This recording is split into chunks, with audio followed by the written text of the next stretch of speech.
So first, thanks for your time. Really appreciate it. Starting off, Oprah, you mentioned that your first contact or experience with this story was in a pitch. You know, you went to meet Tarell. What was it about what you saw in Tarell, and I guess specifically this story, that makes, David Makes Man right for this particular time and the very heated temperature of the moment? The calmness and clarity with which he depicted the life of David in his community and brought every character alive in the room in such a way that I felt like I had stepped into that neighborhood and that community. And I thought, well, if he can just do half of that on the screen, we're going to have ourselves a brilliant series. I love the idea of being able to step into a world that was unfamiliar to me because I don't know a lot about growing up a black boy.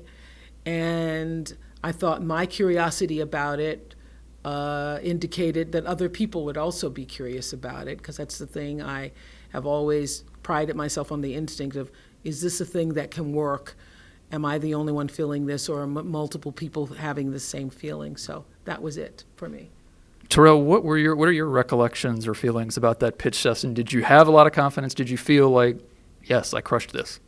No, I did not feel like yes, I crushed this. I felt like, the journey in order to bring life to the folks in the story is necessary and my job. So I felt like I needed to go to the places that were vulnerable for me and open up the world as best I could to be a conduit for those lives and for those voices. And so afterwards, I'm never sort of celebrating. Afterwards, I'm hoping that I did the best that I could. And I looked across and, Miss Oprah was very receptive, which I thought that's a good start. But I think that that's true of the show in itself. I really hope I don't look at the episodes and go, oh, I nailed it. I look at the episodes and say, I really hope that there will be folks looking back across the way who are receptive, who are open. Didn't I say to you, though, I recall saying that when you finished, that's the best pitch I ever heard? You did say that. I thought I said that, yeah. That's and that is the best pitch I ever heard, yeah. Yeah. You know, writers a lot of times, Tarell, will say that idea dictates form.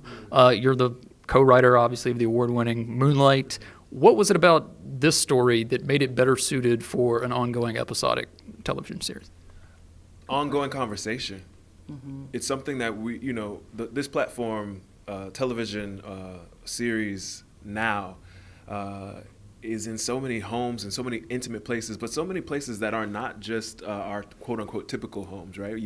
They are in the youth centers, they are on the train stations, on your phone. That's what I'm saying. There are people there, young people sitting around watching things on their way to school, in a way that has never happened before.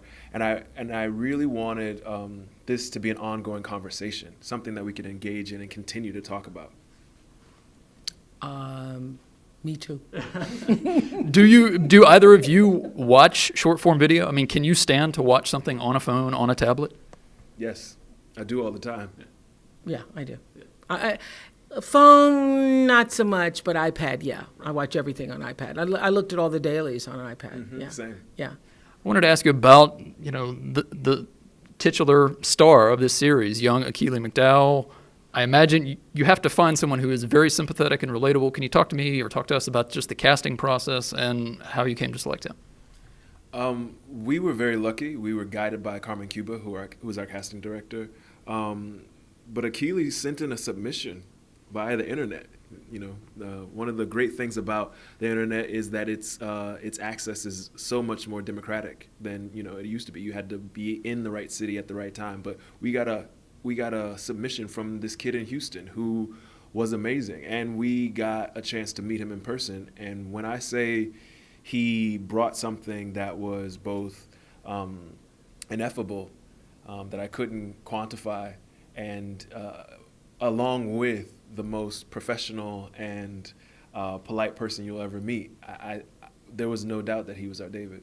Yeah, I remember seeing him again through the iPad, and when you can just transmit through your own personal energy, your own essence, your presence. It's not just about reading the words, but I felt that he was David. He was the person I wanted to see grow and become him in every aspect. I felt that I kind of thought we nailed it. This series, it's set in southern Florida. I think it will resonate with American viewers in a specific way. But for international audiences who maybe aren't as familiar with that backdrop, what aspects do you think will most resonate with them? Is it kind of the exploration, I guess, if you will, of the after effects of trauma?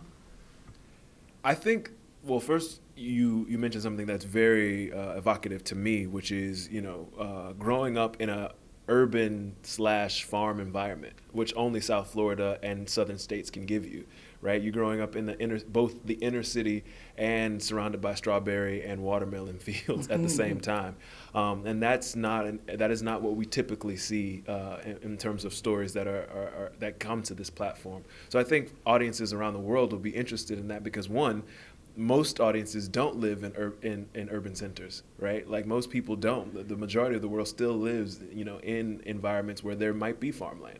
And the other portion of that is that, yes, there are moments of growing up. There are pivotal moments of learning, and some of them are traumatic.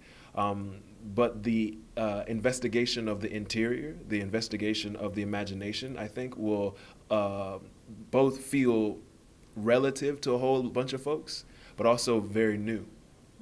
And wrapping up, just last question, Oprah, this is a show for OWN, your namesake network. You've also signed a production deal, I believe, with Apple TV and their streaming service. What do you envision, just broad strokes, as the future for you as a producer?